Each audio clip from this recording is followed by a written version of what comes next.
Majority of people in business today, they are in business for survival. Oh, let me start business so that I can have money to eat. Let me start my own business so that I can have money to take care of myself. Let me start my own business so that I can have money to take care of my family. Anyone that starts business based on survival, you cannot build a sustainable business. A survivor mindset cannot build a sustainable business. A survivor mindset cannot build a transformational business. Then once you are starting a business, please, why are you in business? Because that's where it starts. Because growth is a burden. To grow from one level to the other, there are risks you need to take. There are responsibilities you need to bear in order to grow. When creating value becomes the focus of your business, there is no end to the growth of that business. What I've just told you now is the secret to unending wealth for any business anywhere in the world. So let me break it down. Every businessman, every businesswoman anywhere in the world needs to understand that in order for you to succeed in business, succeed in that endeavor, there are things that you need to know and apply in order for you to get results. There are things you need to know and apply. Now, when you want to go into business, I say to a lot of people, entrepreneurship, running a business is very, very challenging. So if you're a businessman, you're a businesswoman, it's a challenging thing to run a business. But being a businessman in Nigeria is like you're a miracle worker. So being a businessman in Nigeria is another level. So few things you need to know is that every time you want to run a business and succeed and excel, you need to begin by understanding what I call your economic environment. You need to understand your economic environment because every business works within a geography. So if you're a businessman in the city of Warri, you're a businessman in the city of Warri, but Warri is in Nigeria. So even though your business is located in this state, you are also within a country. Now, once you have the understanding of how things work within the state and within the country, then you will now begin to know how to navigate your way. Because any policy that is made in the country or in the state will affect you because of the physical, geographical location of your business. Amen, somebody. So once you're a businessman, you need to begin by understanding your economic environment. Because once you operate within a geographical environment, the politics of that environment will affect you. The policies of that environment will affect you. The peculiarities of that environment will affect you. So for instance, if you're a businessman in Nigeria, there are things that will affect you that will not affect a businessman in another country. Many years ago, one of the eateries in Nigeria, when eatery started functioning in Nigeria, decided to go open a branch of their eatery in Accra, Ghana. And as part of their business plan, because they have been in Nigeria for a long time and they knew that we had a power issue, as part of their plan to open the eatery in Accra, they decided that they will do a business plan. And in their business plan, they budgeted for a generator. And they actually even bought a generator. But guess what? When they opened the eatery in Accra, they realized that for 2 years, they didn't use the generator because there was light.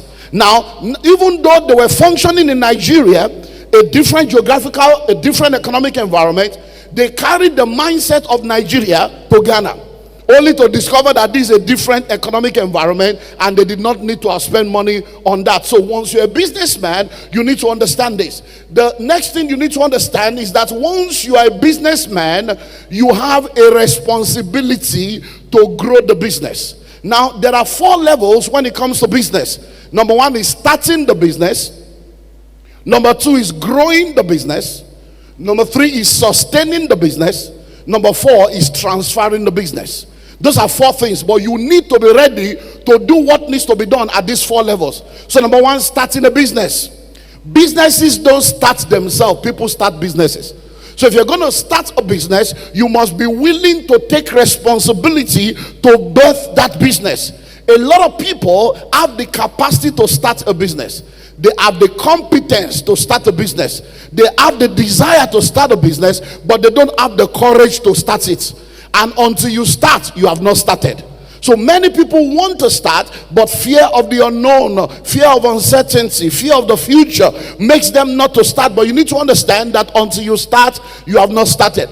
We've said and we've heard over and over again that the journey of 1,000 miles begins with a step. But guess what? The journey of 1,000 miles does not just begin with a step. The journey of 1,000 miles begins with a step that is taken. So until you take that step, the journey has not begun. Because if wishes were horses, beggars will ride. 1,000 good intentions are not as powerful as one action. So I plan to, I hope to, I intend to. It doesn't matter until you actually give action to your intention. So starting a business is the first step in the 4 levels. Number 2 is growing the business. Once you start a business, you then need to grow the business. You need to ensure that this business that you have started does not remain the way it was started. That means that in order to grow the business, you have to grow. Because you have to grow for everything around you to grow. You cannot give what you don't have. So once you start a business, you have to be committed to ensuring that you do what needs to be done to become the kind of person that can grow that business. Then you execute that thing that needs to be executed to grow. 3rd level is sustaining. So there are people that are having problems starting the business. And there are people that have already started, but after they have started, their problem is how to grow. But there are people that are actually growing. The business is growing, but their problem now is sustainability. They've started the business is growing, and sometimes they don't understand. Well, this thing is growing, customers are coming, we might need to do this, we might need to do that. So they are confused. How do I sustain this thing for the next 10 years, 20 years, 30 years, 40 years? How do I sustain it? So their problem is sustainability. How do I sustain the business to ensure that this growing business is sustained for decades, even until I've gone? Because when you study the marketplace, you realize that over 80% of businesses fail in the first 5 years. And when you start a business, you find out that the life cycle of that business is 5 years, 80% of the time. But the businesses that survive the first 5 years, over 80% of them fail within the next 5 years again. So until you have actually done business for 10 years and above, you are not in business. You are still experimenting. Until you have been able to survive the politics, the policies, and the peculiarities of your environment for a decade and above, then you can say, okay, I'm in business. So you need to understand that in order for you to be all that you need to be, you need to know how to navigate all these different levels. Starting it, growing it, sustaining it. The 4th level, which is also a challenge for a lot of people, because I don't know all the different set of people that will be listening to us, so I need to throw all this out there, but they are all in the book. You can then get the book to go further. Is transferring the business. Listen and listen well. The God that we serve is a generational God. See, I'm the God of Abraham, the God of Isaac, and the God of Jacob. God thinks in generation. A good man leaves an inheritance for his children's children. Everything that God does, he does with generations in mind.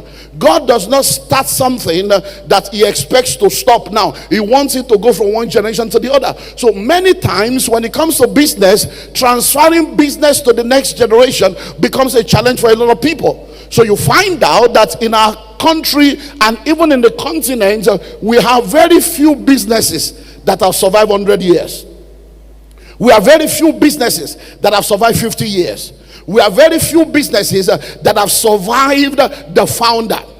Why? Because a man finds a business and starts a business, and then he grows the business, and you find out that when the man dies, the business dies.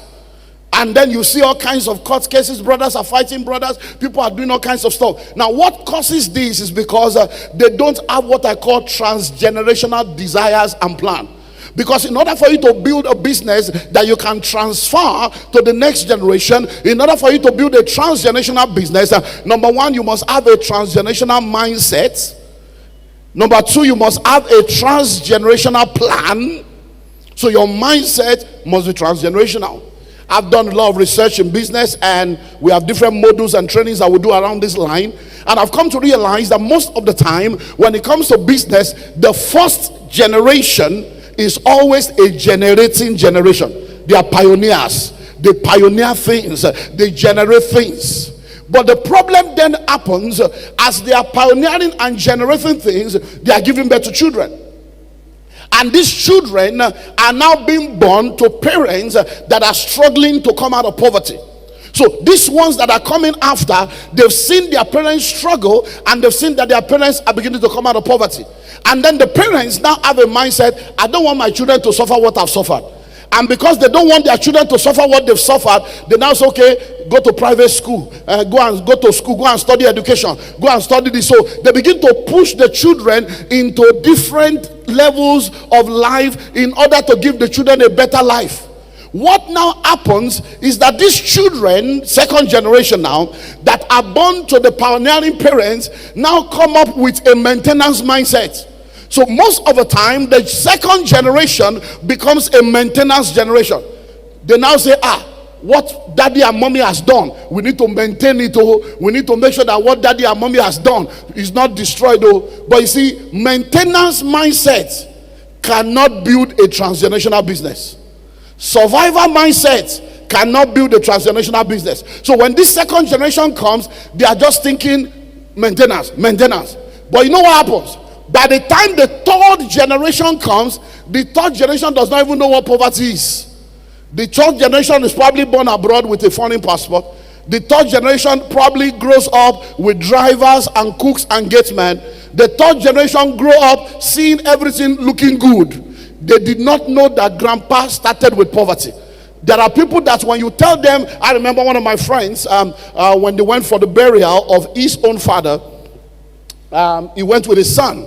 And when they went to Ogbomoso, he was telling the son, he said, that, in those days, when I was growing up here, that we used to trek from this place to this place. You know what the son told me? He said, you mean grandpa made you to do that? That is wickedness.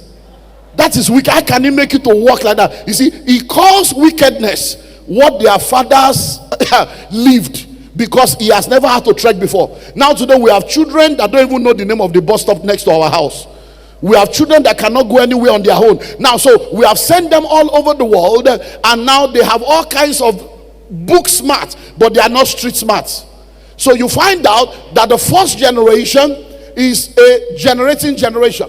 The second generation is a maintenance generation. By the time you get to the third generation, is an entitlement generation. They now feel they are entitled to everything. And at the end of the day, what the first generation starts dies in the third generation. The third generation now becomes a beggar once again. Many of you probably know people that are very rich in this area. They used to be very rich, but today their grandchildren are poor, selling all the property to smoke, selling the property to do runs, selling the property to carry women. But their grandfather had lands and houses and all kinds of stuff. I remember many years ago, I came in here to do a Wisdom for Singles conference. And we held the conference in one massive estate here. Massive estate. And everywhere was dilapidated. And as a real estate person, when I came in, I said, wow, who has this? I said, the man don't die since. I said, so what's happening to all this real estate? That's what's happening. There are many people today that have businesses. Their children are in Canada. Their children are all over the world. And they are not ready to come back to run the business. Because you have raised another generation that does not want to do what the first generation did. Think about it. Many of you growing up, you were frying akara, frying yam, frying beans, doing cooking beans by the side of the road. This is what you did to raise your children. Guess what? The children you raised now graduated. Instead of them to now use the education to come back and take your akara to eatery level and take your corn to eatery level, they will now leave that one and say, I can't do that. That's beneath me. They will now go and get a job in an air-conditioned coffin that they call corporate office. At the end of the day, poverty is perpetuated. Why? Because we don't understand how to transfer things from one generation to the other. So you need to realize that as a man or a woman, everything rises and falls on leadership. So once you understand these basics that I'm talking to you about, then you need to do some specific things that will now help you to navigate these 4 seasons. So I want to share with you, because of time, let me run you through 8 things that I consider to be your job as a business leader. And these 8 things will help you to survive. Whether you are starting, it will help you. Whether you are growing or you want to grow, it will help you. Whether you want to sustain, whether you want to transfer, it will help you. So let me run you through 8 things that I call the job. So you can title this message, Common Sense for Business People. Common sense for business people. That can be the title, so that we can just put everything together. So now, there are 8 things that you need to do that is your job. You know, when you employ people, we give them what we call job descriptions. But many times, you that have started the business yourself, what is your own job description? You are giving people job description, but you don't even know your own job description. So what I want to do now is give you your own job description. If you do these things, it will help you to start, grow, sustain, and be able to transfer that particular business or organization to the next generation, because everything rises and falls on leadership. If it's going to be, it's up to you. So number 1, you must clearly define the goal, the vision, and the mission of your organization. Clearly define the goal, the vision, and the mission of your organization. Please listen and listen well. Visionary leadership is exceptional leadership. Visionary leadership is transformational leadership. As a leader, once you are starting a business, please, why are you in business? Because that's where it starts. Majority of people in business today, they are in business for survival. Oh, let me start business so that I can have money to eat. Let me start my own business so that I can have money to take care of myself. Let me start my own business so that I can have money to take care of my family. Listen and listen well. Anyone that starts business based on survival, you cannot build a sustainable business.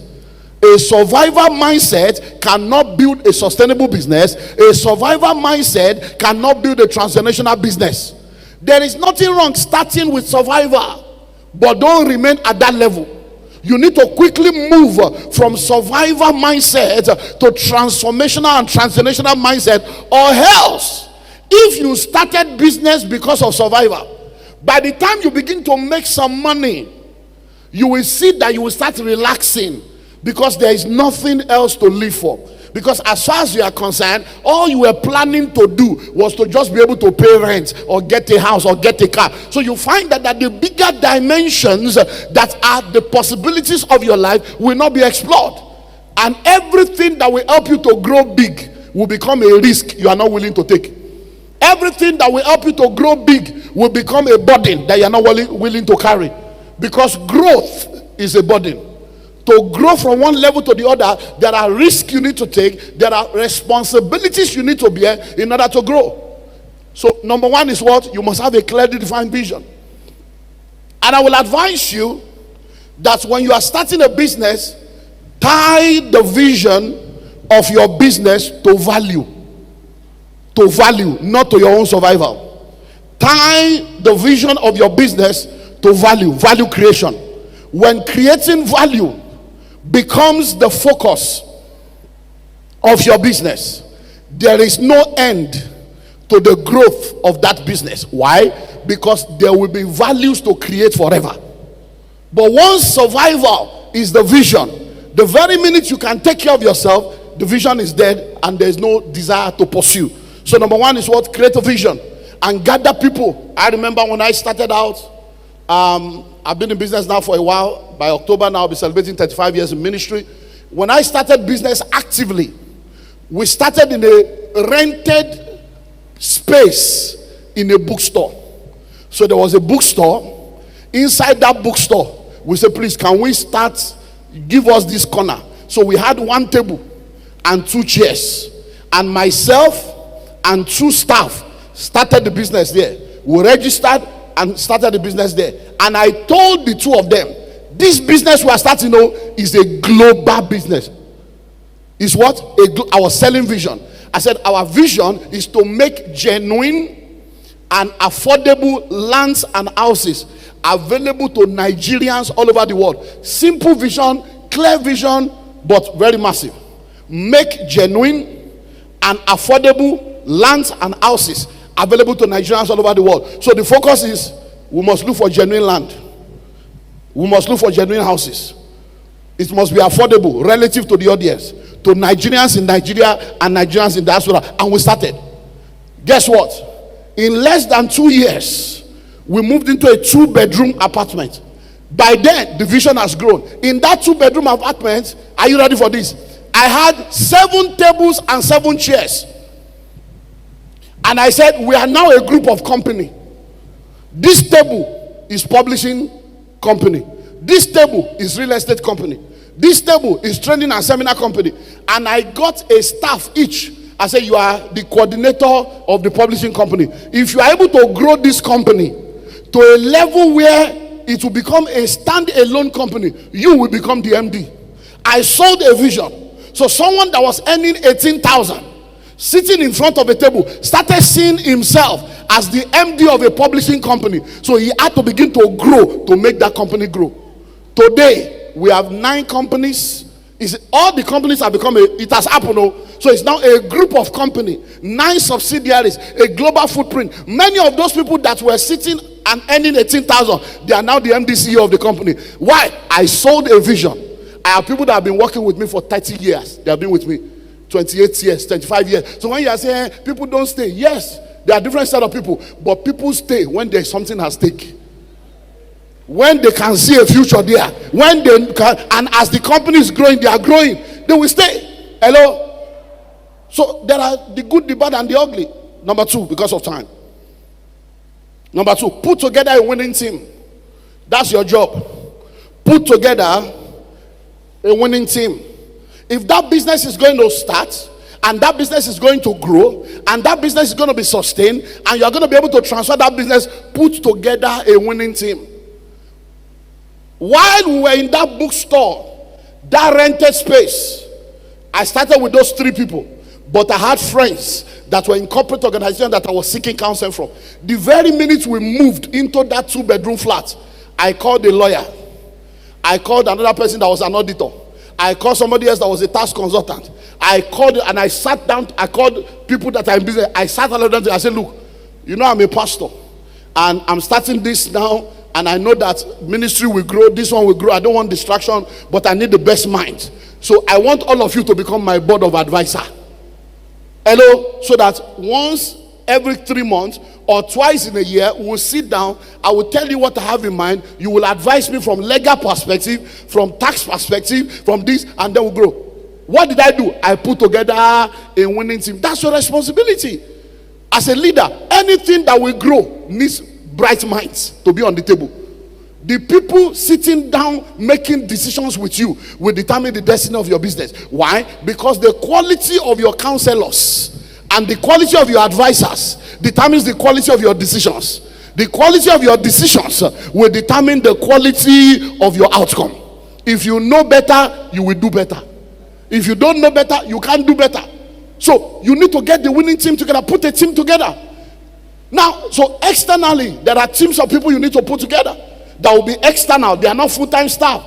You have somebody that is a lawyer. It's not about money. You have friends, you have family, you have colleagues. My brother, I beg you, I start business. So if I get legal thing, I will call you, make you just guide me. If I send me letter, I will just send the letter to make me correct time. That's all.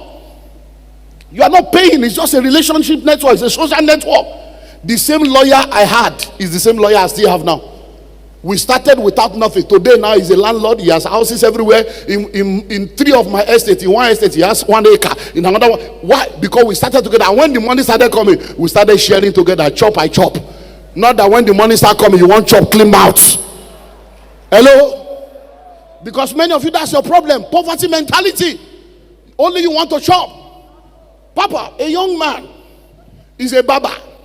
They introduced him to a billionaire to be cutting the billionaire hair.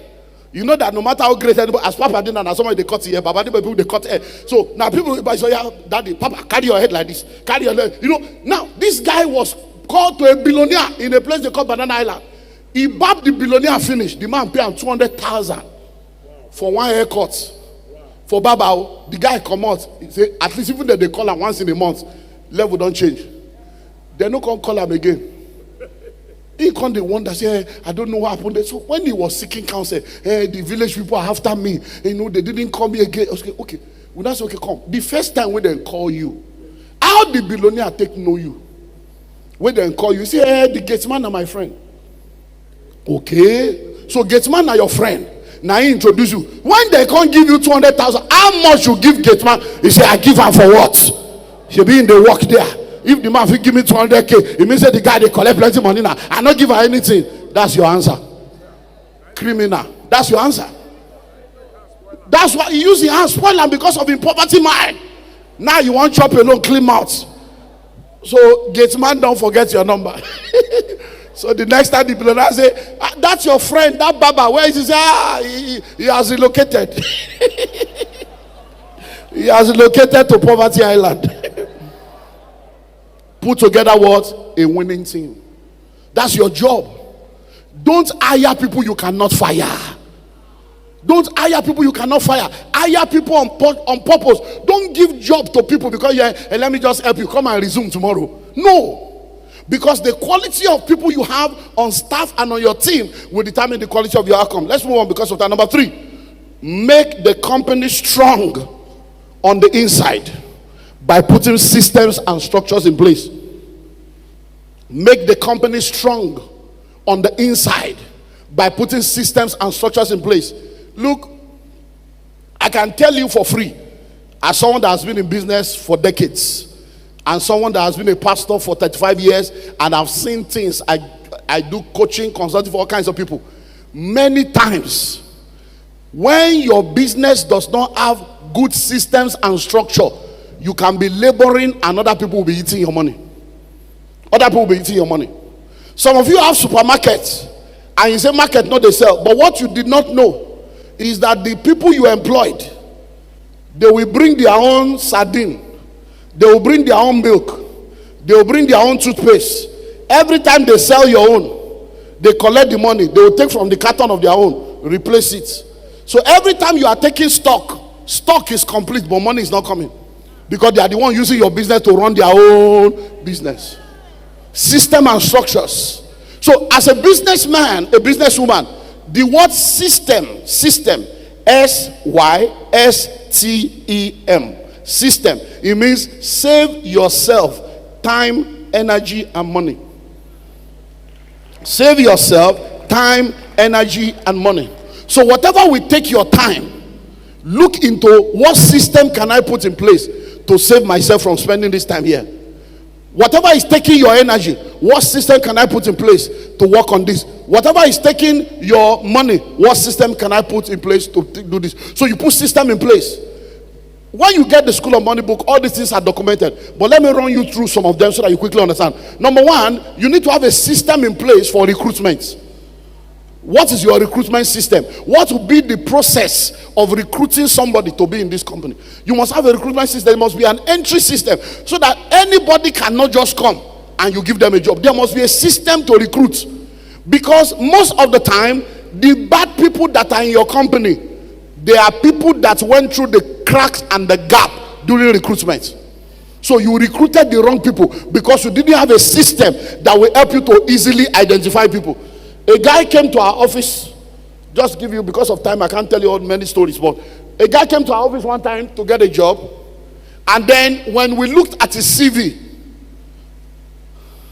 I picked the CV, and I started calculating back, the CV we carry when they finish primary school, when they finish secondary, their age. So I look at the guy's age, and he said, I did this, so I started subtracting, and I realized that he said he finished secondary school at the age of 8.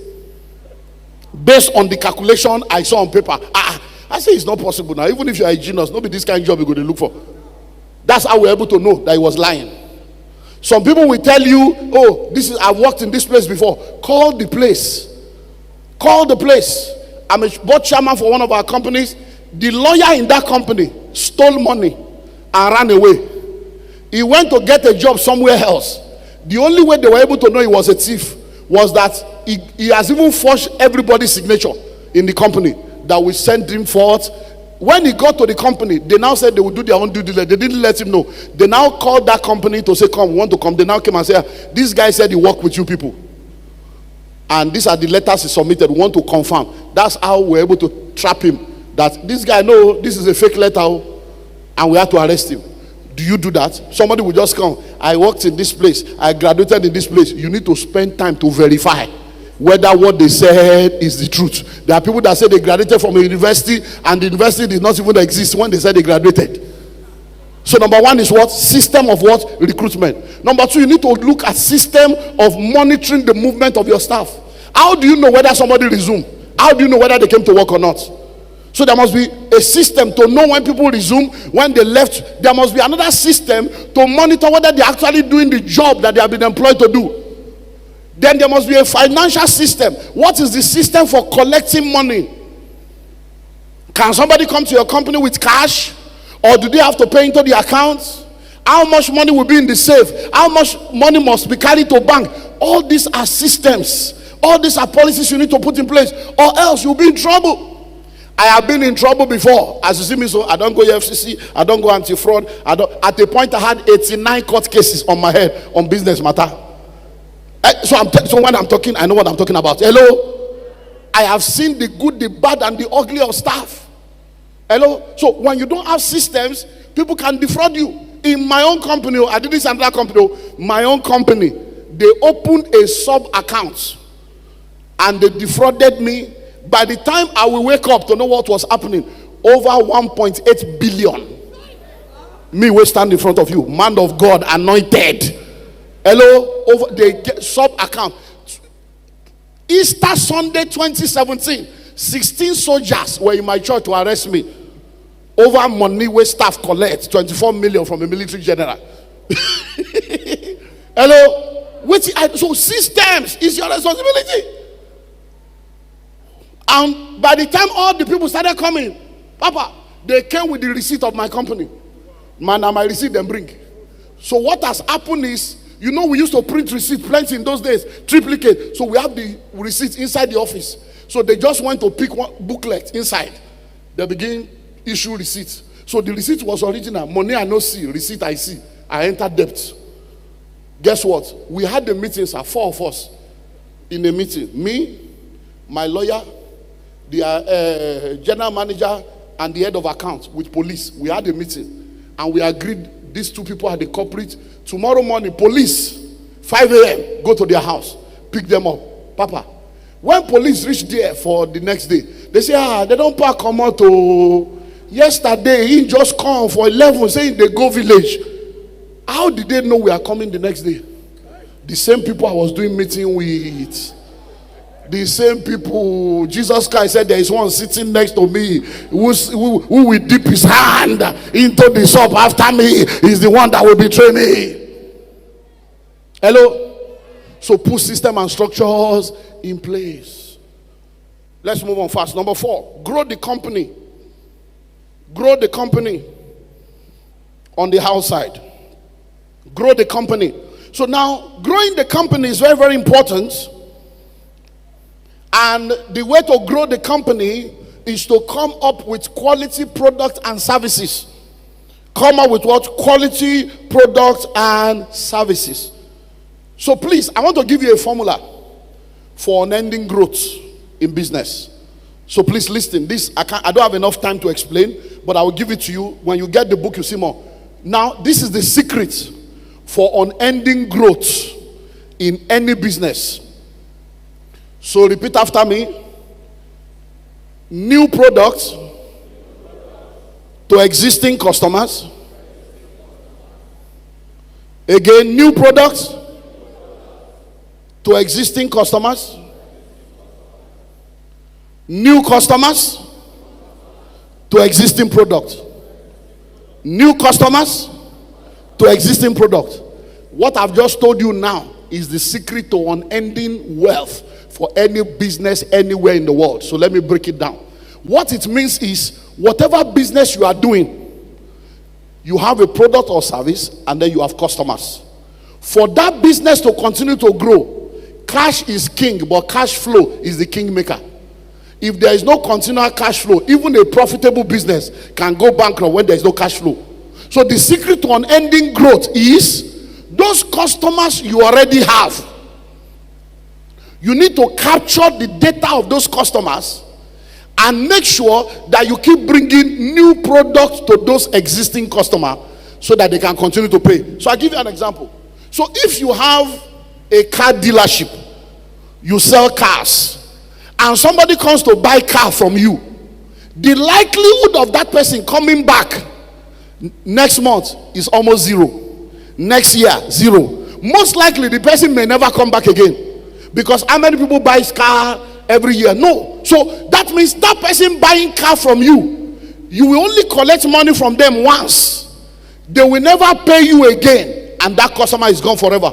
But if you understand this formula, any customer that has entered your business, you must lock it down. Establish a relationship with them, capture their data, and depending on the kind of product and service you offer them, now sit down. What else can I sell to this man to continue to collect money from this man? So it's the same customer. You will now sit down and say, okay, the guy don't buy car. Last year we sold 100 cars. So we have 100 customers that have bought cars, but they will never return again to buy car. How can I get money from them? You now go and start car wash, and now write to the 100 of them and say, you bought a car from us, oh, we have now started car wash, oh, because you bought a car from us, your first car wash with us is free, and every other time you come, you have 10% for life.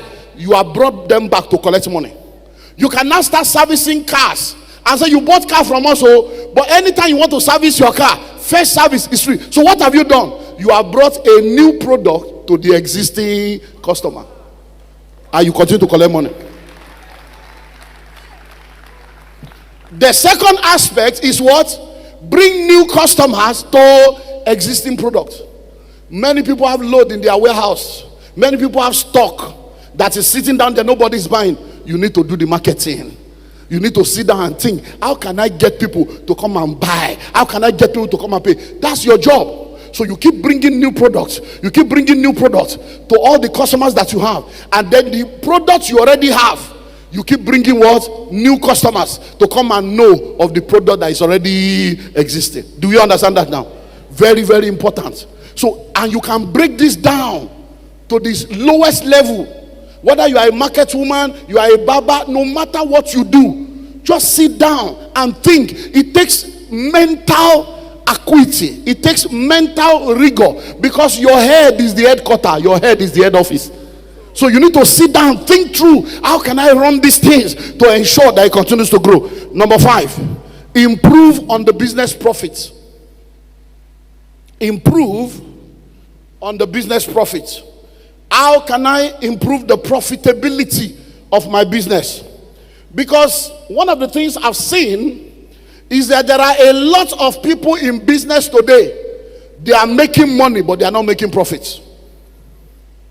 They are making money, so money is coming in, but when they sit down and do the mathematics, they are not making profits. Why? Many reasons. One of the reasons is lack of understanding of the technology of pricing. Some people don't even know how to price products, so they end up pricing themselves out of the market by underpricing themselves, because they did not consider all the factors that should be put in place when you are doing what? When you are pricing your product. Another reason is because they are not conscious of checking each of the line item that makes up their cost of production. You need to look into all these things. So if, for instance, now you are selling, you bought a product, you normally buy a product for $10, and when you buy the product for $10, then when you were buying it was, let's say, $500. So it means that the product you are buying for $10 will be $10 times 500. But now, what you don't realize is that that product you bought for $10 that was 500, that's 5,000. Now that same product, the price has not changed. It's still $10, but $10 now is 1,006. Are you seeing it now? So it means now that even though the person supplying you abroad has not changed price, they are still selling it to you at $10. If you now bring it at $10 and you still continue to price it at 500 naira, if you sell it at 1,500, you will think you are making 200% profit, but you're already on your way to bankruptcy. Why? Because you are not identifying those little things. So every time you are a business person, your job is to sit down. How can we increase profit? Because you can be making money. You are making money. Money is coming in, but you are dying. You are instrumentally dying. That business, you are making money, but very soon you will not be in business. Because You are collecting money, the goods is finishing in the warehouse, you have money in the bank. By the time you now return to say you want to restock, you now discover that all the money you have cannot even buy. And before you know it, you go bankrupt. You now say it's village people. No, it's not village people. It's lack of understanding. Hello? It's lack of understanding. So you have to sit down and look at all your businesses and ask yourself, okay, how can I increase profits here? How can I do? So these are technicalities. They are technology to doing this thing. They are all in the book because we don't have enough time. So you now sit down and say, okay, how much is the production cost for this one? How much is the overhead cost? How much is the profits?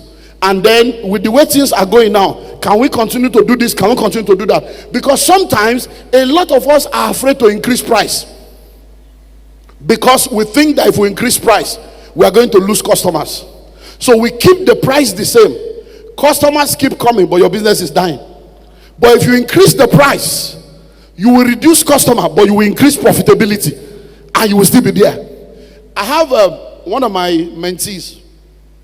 They run a restaurant in Abuja, and about 3 years ago or thereabout, as the economy was entering a deeper, and they came say, sir, we don't understand. No, pepper is expensive, oil is expensive, chicken is expensive, this one is expensive. So I told them, I said, it will continue to be expensive. It's not going to come down. So my advice for you now is this: increase your price now. Because when the new government comes, things will go skyrocketing again. They say, if we increase price, people will go. I said they will go, but they will return later. So what did they do? They increased the price massively. That was 3 years ago. People left. I said, people will come because your product is quality.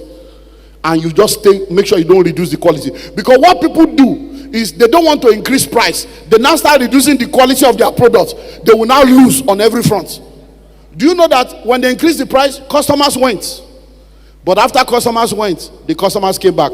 As I'm speaking to you right now, 3 years later, they have not increased price again. They are doing well. Why? Because they marked it up so massively then that they were able to cover for it. I consulted for a church school. One of my friends, they own a school.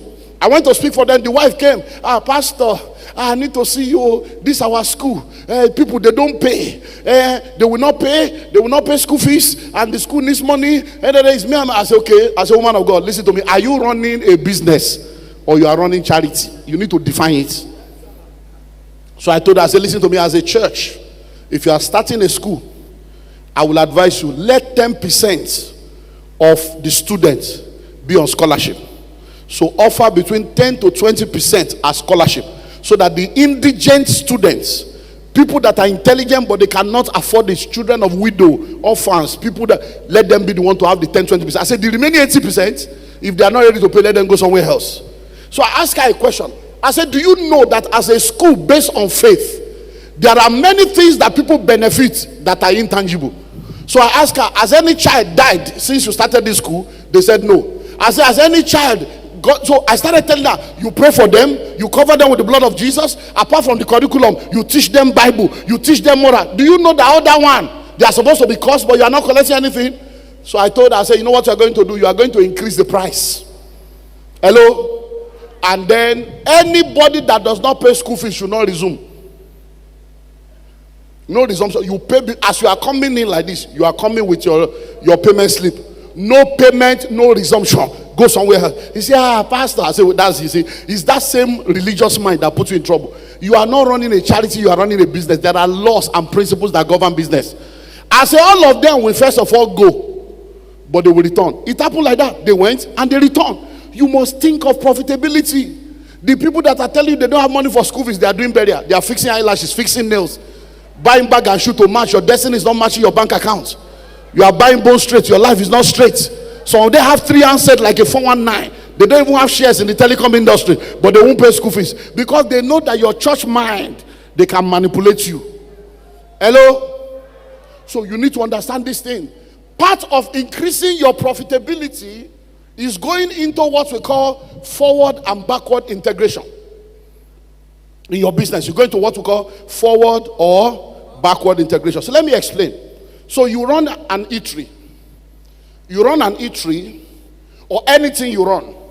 When you begin to do your mathematics, ask yourself, where is my money going to? That means, what are the line items that is collecting money from my business? So you sit down. For instance, now in our church now, diesel for us is like 7 million every month. Diesel. That's, I was telling, that's why we are not doing that. Let's just short that for, let's tell you, because every month 7 million. You never talk salary. 7 million every month on diesel alone, just one line item. So when you now look at your business, how much is diesel collecting? Okay, you are a restaurant. Diesel is one item. You are buying chicken and selling chicken is one item. You are selling egg, this and so you now look at all those things. If you now identify all the things that are collecting your money, you now need to ask yourself, can we start a business in that line? Do you understand now? So if as a company we are spending 20 million or 30 million every year to buy chicken that we are selling in our restaurants, why don't we have our own poultry? Because that means somebody is collecting 30 million from your hand. So that is what we call backward integration. So you backtrack into what is collecting your money so that every money will be in the house. Are you getting it now? Maybe when I come for pastors meeting to talk to pastors on money, I will tell you how this works, even for minister and ministry. But let's talk business now. Listen. Now, so listen. If you now go and start a poultry, how much you want to start poultry? How much? You already started. So the person collecting money from you for that poultry, for the egg, for the chicken, is collecting so much money. They are making profit. They are buying cars, and you are not the owner of the business. So if you don't even want to start the business, there are other ways that you can go about it. You can actually now go to a poultry and say, hello, we want to enter into partnership with your poultry. How much do you buy the layers and the broilers? And they will tell you, oh, it's 1,500. Okay, you are selling the chicken 40,000, but you buy it for 1,500. How long will it take you to feed it to grow? They say, okay, if it's this one 6 months. So how much is the food that you use to grow it? They tell you. You now discover that at the end of the day, the amount will come to like 15,000 naira instead of the 40,000 you are paying. You now tell them, we are entering into partnership. We will buy 10,000 of those things. Help us raise it. And we are going to pay you in advance. So you will now give the chicken back to us at 15,000 instead of 40,000. Are you seeing that now? You have increased profitability. Because you were selling it at this price before. You will still continue to sell it at that same price, but your cost has reduced. Hello? So let's move on because of number 6. Now, if you are now going to continue, don't forget what we are talking. You are starting a business, growing a business, sustaining or transferring. These are your job that will help you to scale all those levels. So number 6, you need to stay relevant. You need to do what? Stay relevant through what I call, there are 2 things you need to do. Quality control, number 1. Research and development, number 2. Stay relevant through quality control and then research and development. What does that mean? As a businessman, the only reason why people are coming to you is because they are benefiting from you. Don't ever be deceived to think, oh, they love us. They love our brand. They love. It's a lie. The day they see somebody that is selling cheaper than you, they don't go. People don't love you. They love what you do for them. The day you stop doing it for them, they have gone.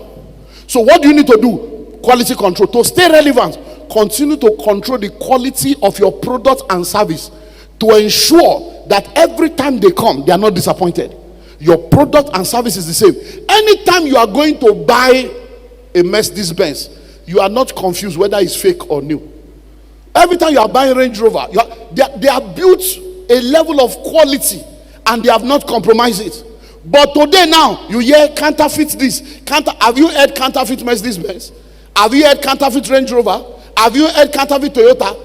You see, once you maintain quality, you are going to be forever relevant.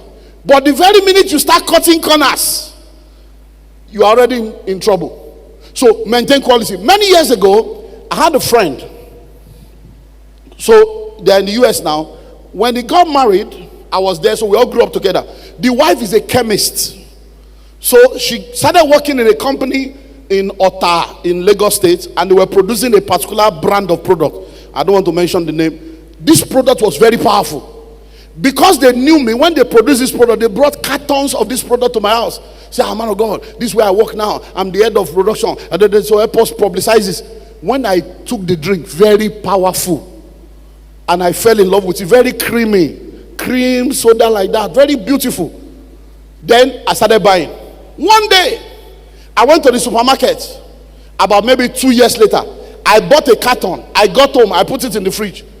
When I took it, maybe that same week, the taste has changed. So I'm like, these people, they don't reduce the quality. This thing not be like this way it will be before. I say, these people, they will not last if they continue like this. But because the guy is my friend, I now call the wife. I say, sister, me, what's happen now? I thought you are Christians. Why are you cutting corner? That I drank it. Say, I have left them. That I left them 6 months ago. That they told us that the market has accepted us now, that we should begin to reduce the quality. And I told them I can never do that, because when you reduce quality, people will know. They say, no, we're going to make more money. Say, I've left them. That company is no more in existence. If you go to the market now, that product is not there. Why? Quality. So you have to control quality, because sometimes you may not even know. It may be your staff that are doing the mago. So you need to do what we call spot checks. Spot checks. Just check to be sure that everything is what is supposed to be. These things, they happen even for church. There are a lot of policies we have put down in church that people have disobeyed. Sir, I don't do wedding for pregnant woman before for church. Twice. We have a law. Before you get married, you will do this, you will do that.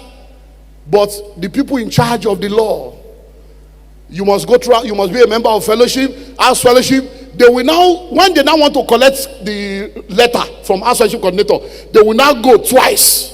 I say, my brother, now you go stop my wedding. I better sign now. I don't remember. The person will now sign. When it's time to do test, they can't carry the man urine. Now the man urine, they go do a pregnancy test. And people knew. So the woman was in front of us. We are saying what God has joined together. You don't carry 2 months belly already. And we do wedding. Hello. So there are policies that you can have. But if you don't do quality control, you won't know. Another thing that is there for relevance is what? Research and development. Continue to do research. How can I develop this product? I hope you know that when you go to salon in those days, we used to use what is called clipper. Like that. Baka. We don't use it again now. When you go to secretariat in those days, they have what they call Olympia tablet. The only place you see that one now is in courts and civil service. Now they never refuse. They don't refuse to grow. Everything is still analog brain in a digital age. So what does that mean? Research. How can I develop this product? How can I do this? Look, when you are committed to research and development, you will realize that new technologies are coming out every day that will help you to do things better. And I can tell you stories upon stories of many things we now do better now without stress, because we did the research and we realized that what we used to stress ourselves on, an algorithm can do it. With AI now, there are many things AI can do for you that you don't even need to stress yourself. So to stay relevant, what do? Quality control, and then research and development. Number 7, let me give you 2 more and we close. Invest in the future. Invest in the future. So as a businessman, as a businesswoman, invest in the future. As you begin to make money from that business, as the business begins to grow, start taking money and begin to prepare for the future of that business. Because don't forget, we are building what? A transgenerational business. So you are starting a primary school. You rented a small bungalow. Now the primary school is growing. Then you now have money. You now move to a duplex. The primary school is growing. Now you have started secondary school. As money is coming, what do you need to do? Go into the forest. Go and buy land for the future. Because the future is cheap if you buy it today. You don't wait to buy land. You buy land and wait. A city today was a village yesterday. A village today will be a city tomorrow. When Papa came here, you know how this place be. Today now we are in the center of city. Go and check Catholic Church. Catholic Church will go into the forest. Everybody go to insult them. 30 years later, they are in the center of the city. But Pentecostal will go just rent until we rent away our destiny. So go into the forest, begin to prepare for the future. Because if you have transgenerational mindset, you will know that that school you are starting today, 50 years later, the school will still be there. So go and buy something in the future that will benefit the school even after you have gone. One of the reasons why things are not working in this country is because for things to work, we need transformational leaders. Transformational leaders are people that are willing to pay the price for something that will benefit humanity, but they may not benefit from it. They may not benefit from it. But because they have 8 years, they will only do short-term things that they can chop from. Because if you want to start quality airline as a country, you may not make money in that airline for the first 18 years. But after that, you make money forever. You want to do rail, you may not make money for 20 years. But after that, you begin to make money. Study. Facebook, those that invested for 13 years, no income. Amazon, 8 years, no income. But they kept doing it. Today, billions. So you invest what? For the future. So whatever business you are doing, start thinking of the future of that business. Don't be in a rented apartment forever. And then you become a Methuselah. And the landlord is calling you Oga tenants. And you have paid the landlord the money when they build the house. You don't pay them as rent. You are just leasing. You are renewing lease. No, have your own. Do you know that many of the banks that you are looking at today that you think they have money, they don't have money. Most of those buildings that they have is what they put in their balance sheets as their asset. So you see a bank standing on the high road, that property is 400 million, but that bank does not have 100 million. Because they are just collecting from this one, giving to this one. But at the end of the year, when they want to talk of the asset of the bank, they will combine all the property value, put everything inside the book and say we are worth this billion. Of course they are, but it doesn't mean that they have the cash flow to do that. Do you understand? So you need to begin to think of the future of that business. That's how you grow it. Because if you are now saying I don't have money now, you buy car, you are traveling, you are spending the money, one day dollar will happen, policy will happen, and then you find yourself in trouble. So begin to invest for the future. Have multiple streams of income. Have different things that are producing cash flow for that business. So that if this one no move, this one go move. No matter how bad, all the products cannot be bad at the same time. Then identify which of your products is really selling very well and put more energy there so that you can make more money, and then others can also sell. Finally, be a good corporate citizen. Be a good corporate citizen. You see, I started by saying that you must understand your economic environment. Part of understanding your economic environment is to realize that you must have goodwill with the people that are within your business community. Because if you don't have goodwill, during NSAS, you know what happened in Lagos. Many businesses were destroyed, many companies, even some churches. But guess what? I was not there. We were not there. But our business, all the guys in the area, they stood gidigba and said, nothing must touch this company. This man, they take care of us. Nothing. They stood there. Why? Corporate social responsibility. Be a good citizen. Give. If you come to our church now, the street light, now we do them. The road, now we do them. Borehole where they take drink water, now we do them. Police toilet, now we build them. We are feeding people. We have been feeding people every Sunday for about 14 years now. There is no way you will be doing all that. They are drinking your water, using your light, walking on your road, eating your food. And then when the day of trouble comes, they won't stand by you. The thing where they don't chop go suffer them. You go run belly. So be a good corporate citizen. You cannot be a business in a country where there is poverty and you are not thinking of how to bless people. Think of what you can do so that that's your business. We have goodwill. Because there are people that will be praying for you, widows, orphans, poor people that will be praying every day. God, make it not die. Oh, the way this man, they take care of us. God, keep on for us. Oh, the way they'll be praying for you, even when trouble is coming, because of their cry. The cry of my children have said to me, God will keep you alive because of that. And then when it comes to government also, make sure you pay your taxes, keep your record. Let me tell you something about Nigeria. The Nigerian government civil service does not have accurate record though. So if you don't keep record, you are in trouble. Tax people have sent us letter before that they want to come and do a 3-year tax audit of a company that is 8 months old. The company is 8 months old. They sent us letter that they want to come and do tax audit. Why? They don't have record.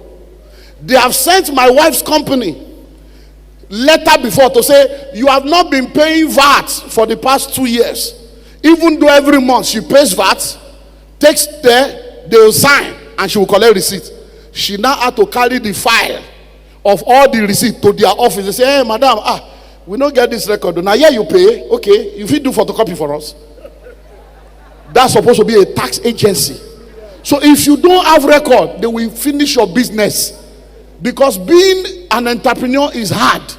But being an entrepreneur in Nigeria, you are a miracle worker. Government policy can finish you. The environment can finish you. So make sure you have all your record. And God will help you. Can you rise up on your feet and give him thanks?